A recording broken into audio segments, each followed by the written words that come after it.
Hi guys, so I wanted to talk us through our next project, which is going to be based on fashion history. I'm really excited about it. I think it's going to turn out really cool.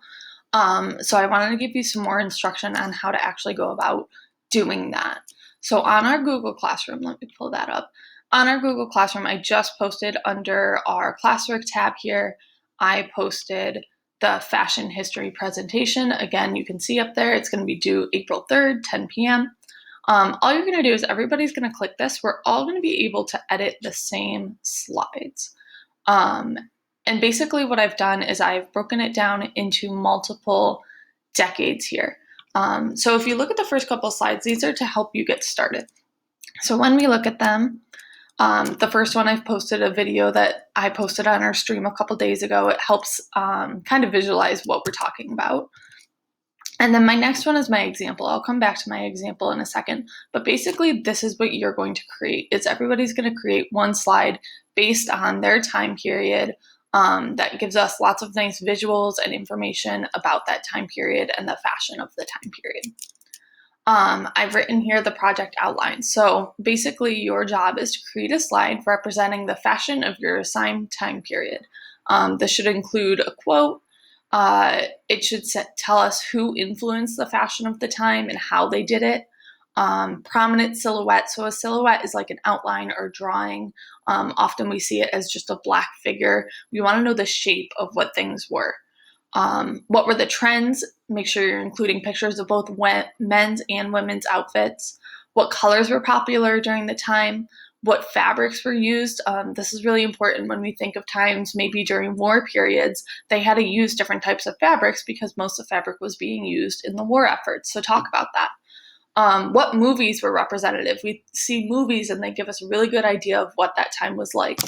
So you want to include a movie clip on your actual slide. It gives it a really cool feel. Okay. What clothing similarities can be made? I gave an example here. Fanny packs were huge in the 80s, in the 90s and 2000s. Everybody was like, what the heck are you doing? Why would you wear a fanny pack? And now they're apparently cool again. So talk about how things repeat. Just like history, fashion's repeating itself. Tell us what's similar. Same thing goes for scrunchies. What historical events occurred during the time period? Again, that tells us a lot about the fashion. And then what are some fun informational facts? At least include 4 of those. I've included a bunch of resources here. So these are 3 different PowerPoints that talk about all the different time periods, give you some more information.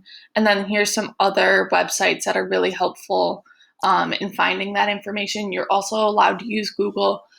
Just make sure your sources are reliable and not just things you're making up.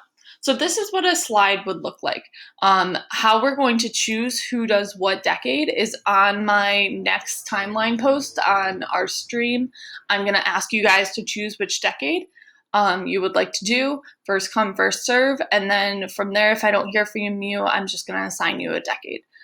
So that's how you're going to choose your decade. You'll know it's your slide by your name right here. And then you're just going to go through this and insert the information. So right on this one, and this one, it says insert a trend photo here. I would just go to Google, maybe search 1700s fashion. Okay. And I will pick a picture, copy, paste it.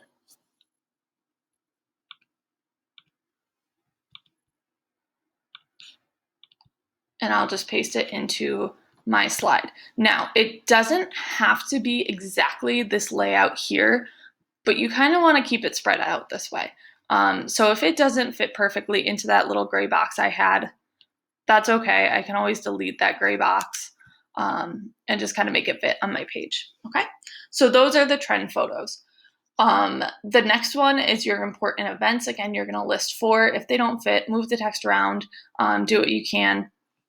And then you're just going to insert the rest of the information. The only other one I want to show you is the color here. If you go and change the actual color of the box, that's how you include your colors. So I hope this helps. Let me know if you have any questions about it. I'm out of time, so I'll talk to you guys later.